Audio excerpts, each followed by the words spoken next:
What is going on, everybody? Welcome to another episode of In the Cut. Today is Friday, which normally means it's my day off.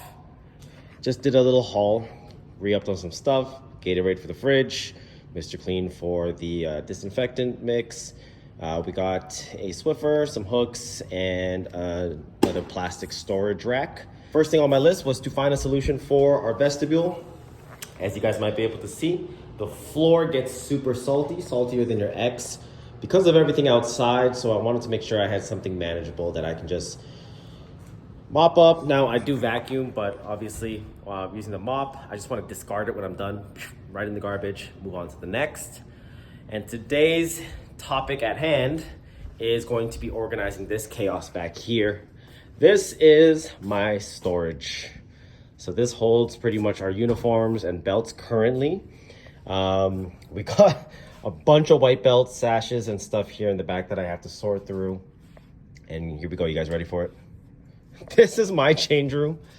This is the back room. It's very intimate, very small. So you guys can see that we have some shirts I gotta organize that came in from our shipment. Most of my personal stuff is going to stay here, as well as like big clunky things that can't stay out there. But I do want to get a lot more organization, finally get rid of some things that we don't no longer need, make this place feel a little bit better. It's one of the things I put in the back burner because the priority was facility maintenance for the more popular areas, as well as obviously teaching. But this new year, we have a lot of change. So one thing that I always tie in with change is kind of like feeling fresh, you know, cleaning, reorganizing, getting a haircut, things like that. I don't know, it's like manifestation. So let's tackle this together. Hope you guys enjoy the rest of the video. If you are new to the channel, make sure you guys subscribe, but come along with me on this journey.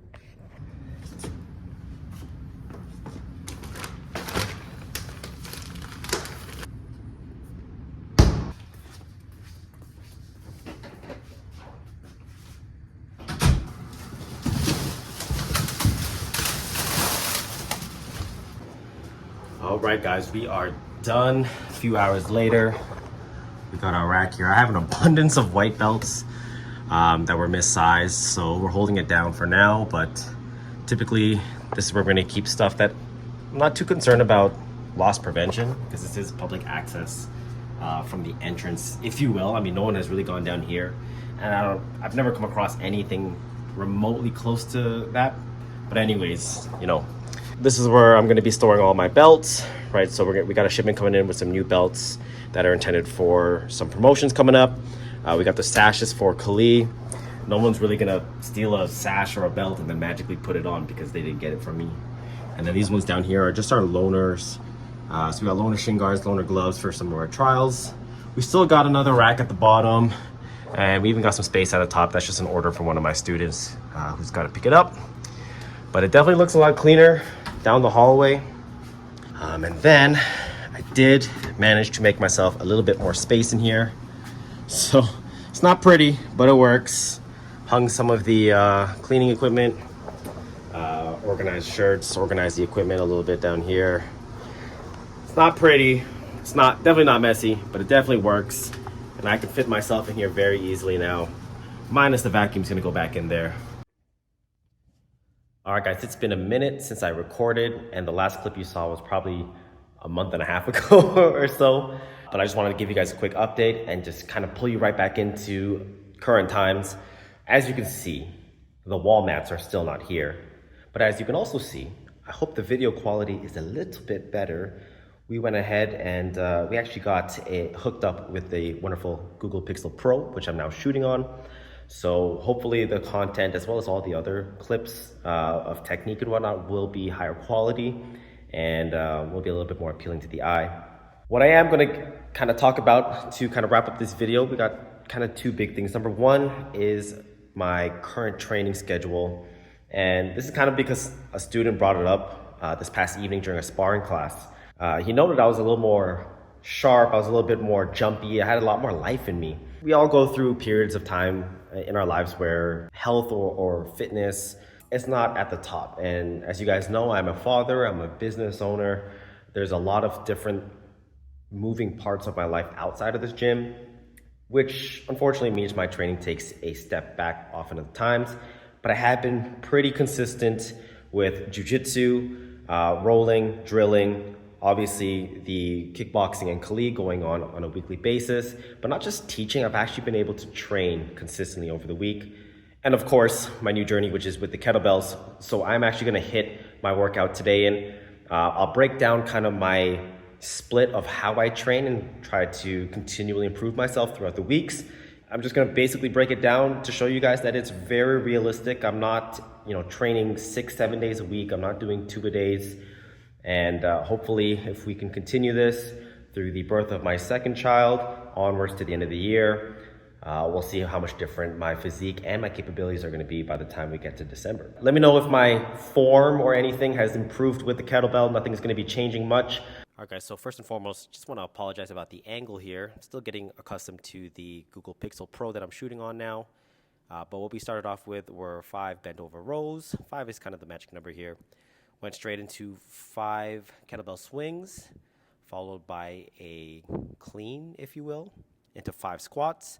And then we still continue with the squat going down into 5 thrusters, I believe that's what they're called. And I did it on both the right hand and the left hand. So we did all the exercise on the right hand before we switched over. And then we did 3 sets for this video's training. Overall, I don't think it looks quite different, but honestly, it feels a lot more different overall. The transferable strength in my jiu-jitsu and in just my overall training, I feel much, much more stronger. I feel like my body has become a lot more lean, and this has definitely been my savior in the chaos of all the training and all the teaching. So if you guys haven't started kettlebells, highly, highly, highly recommend it. But that was pretty much it. 5 reps of each exercise, 3 sets in total. Took me about under 15 minutes, to be honest. Depends how long you guys want to rest. Enjoy the rest of the video. All right, so let me continue to catch you guys up. So in about a week, what my training looks like, and this varies depending on what we're actually doing throughout the evening. Like I'll give you an example. This week was sparring, so I was sparring on the mats Monday, Tuesday, pretty much almost every class, and actually sparring, not just coaching. But on a regular basis, if I can manage it correctly, Tuesdays I do my kettlebell routine. That usually only takes me about 15 minutes or so. On Wednesdays, I do jiu-jitsu. At times I will assist the fellow students in that class, but I'm actually not the instructor. We have Coach Nell, who actually recently just got his brown belt, so shout out to him. But he's the main coach, he's the head of the program, so I dive in and work my way. Typically, if I am doing jiu-jitsu, I will finish off with some calisthenics at home. Nothing crazy, but just to kind of get a burn, especially if I was doing less drilling and more helping. Thursdays are our Kali days, so that's when I do the kettlebell again. And then every Saturday, we have pads and conditioning and sparring for about an hour and 20 minutes in the morning. And we follow that up with open mat, where we have recently been pushing all of our jiu-jitsu students to make it mandatory, kind of, but not really mandatory, to show up. And we basically flow roll for an hour.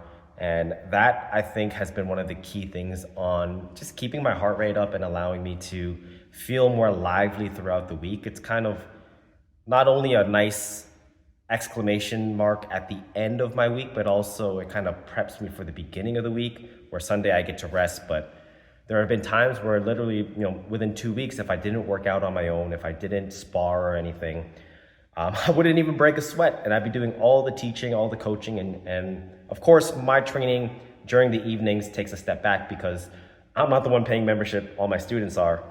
So it is what it is, but that's basically what I've been doing and what I hope to continue doing for the years to come. Whatever work I get in between, from actually teaching, demonstrating the technique, doing warm-ups with my students, I don't really count that because I just, consider that part of the job. Let's see where I get all the way through December. I know May, towards the end of May into June, I'm gonna be on super daddy duties. I'm definitely gonna be super fatigued from the newborn phase. So we'll see if I take any improvements. At the very least, I'm hoping just to maintain what I have. But what I'm gonna try to do tonight is I'm gonna try to take a step back in jiu-jitsu, drill off the camera, but I do wanna get a lot of clips on with our coach. But that's the game plan right now. We have a lot of interesting things coming. I don't want to spoil it, but some fellow YouTubers are in the building. So let's see if we can keep this vlogging up. Side note, what I figured I'd show you guys is, I know it's a little darker now, but the fan gets a little loud when I turn the light on. But this is kind of the process that I do before class starts when we have new registrations, and I'll kind of give you just my insight why I do it. First and foremost, we come over here to our locker. We have our uniforms in here. And I've been doing it for quite some time, so I can kind of gauge the size that people need, or rather students need. But first thing I'm going to do is I'm going to grab a custom tote bag. So we got our custom tote bag right here. And then the student that I am grabbing for, I do believe is a size 130. That's a 0. Then the next step, once I lock up, is take a step over. You can see the giant array of white belts that we sorted at the beginning of this video, which was so long ago. But we're gonna go ahead and pick a belt out for this student. So let's go safely with a 240. That's 200. This 22. 22 it is. Okay. But once we put it all together, let me just set down my camera, kind of give you an idea. Actually, I just realized I forgot one thing.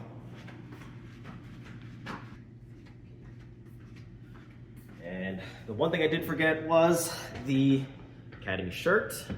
So we're gonna go ahead, open this up, put the gi in there.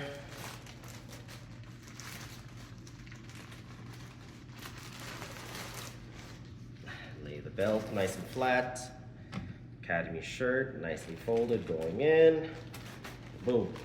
And this is pretty much what I would do. I'd hand it off to the student and they'd be all set to go for the first couple months. Now this is a youth student, but typically with all of our memberships, pretty much everything's included except for sparring equipment, as well as MMA shorts. Those are recommended, but not mandatory. Essentially everything that is mandatory is included with registration. And the big reason why we do that is because we want the hardest part about joining a gym, which is getting set up, getting the equipment, learning how to tie a belt, all that stuff. We like to get that out of the way and kind of make it a very easy transition from stranger to beginner, and eventually just get the weeks and months rolling till you become very familiar and of course happy with the training. And the second thing why I've invested in having those custom tote bags, I could easily just hand them the uniform folded or whatnot, but you hear it time and time again, everyone, presentation is key. So this is a reusable bag. They can use it for grocery, they can use it for, a lot of students use it for their equipment until they get to the point where they have to bring their gloves and shin guards and whatnot. You can use it for work. One of the big things with our location here is there is a daycare not too far away, and a lot of my students are from there by nature. But even just relatively around this area, people are carrying that bag. It's just keeping that logo fresh in people's mind. It's how we present ourselves as a business. It's the little details that make your overall business, especially one that's so traditional in the sense of martial arts. Like, it's a service, we teach martial arts. You worry about, you know, the way that you feel on the mats and what you get back from that. But if we can offer free coffee, if we can have, you know, sage diffusers going off, if we can have a nice clean gym, nice cohesive design, tote bags, all complimentary stuff. We don't do any belt fees, a lot of things that make this easy to commit to. That's where the profit comes from. The longer you keep a student, of course, the better.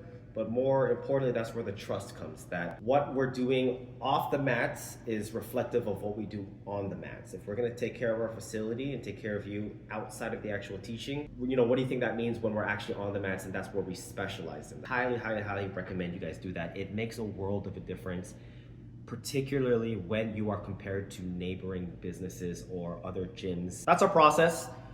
We're gonna hunker down, get ourselves ready. We got some youth Kali, teen Kali, and we got some jiu-jitsu. Start from close guard, and then now you get to this position around the world. Once you get here, it's the same exact thing, right? So I'm gonna chopping motion. See how I'm on my side, perpendicular against him. Just for control, I wanna hold my shin or bring it up. Okay? Now we can do the arm bar, we can do the triangle from here, but then there's another arm lock from here. So what's gonna happen is this hand goes under, so you shift this way. Good, shift. Good. So now there's an arm bar, right? There's a triangle, but my favorite one is going under. So this is one of my favorite moves. All you're doing is basically trying to chase or find like his elbow and then pinpoint that direction. And all you're doing is basically you have this space here and you're pulling that direction. Oops, I'm sorry, man. Sorry. I'm just gonna line it up a bit. Again, there's an arm bar, but I like locking it up. Hook under hook. Try to trace his elbow. Once you get better, you get better at it when it's almost like I'm here. But what you can do from this end, use the other hand, open up the elbow. Now feed your forearm, the blade of your forearm, and go on that side. And all you're doing is this, pull towards you, and then have your neck kind of blocking the hand, and then bring it down. The past clips you guys just saw was some of Coach Nell, just going over some triangle details, setting up some arm bars as follow-ups. Super excited to dive back into it. I am chasing my purple belt, but I hope you guys enjoyed the video. I'm trying to gain some traction back on YouTube here and setting up Union Academy. It's still on my list, so if you guys were looking for some updates on that, it is coming soon, I promise. We're gonna take things off the list one by one, but for now, hope you guys enjoyed the video and give it a thumbs up if you did. Subscribe if you're new to the channel. Let's get this channel to 100K, everybody. Until next time, catch you guys then.